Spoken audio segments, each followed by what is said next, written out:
ఎట్లున్నాయి? ఎట్లున్నాయి?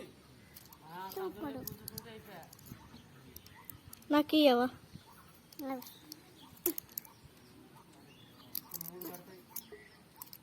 ఆరెంజ్ ఇస్తా. ఏమితో? ఎల్లో ఉన్నదే చెప్తారా? సరేనా?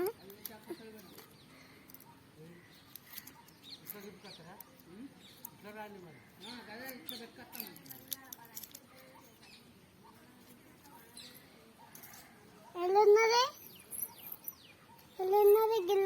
గిల్లాను గిల్లాను గిల్ల గిల్లాను గిల్లున్నది లేదు గిల్ల. నాకు ఇయ్యవా? Thank you. మళ్ళా అది తిన్నాక ఇస్తా. ఓకేనా? ఇది నాది. ఓకేనా? ఇంతేనండి ఇవాళకి. మా నాన్న ముచ్చట్లు మరిన్ని కావాలా అయితే మా ఛానల్ని సబ్స్క్రైబ్ చేయుర్రి.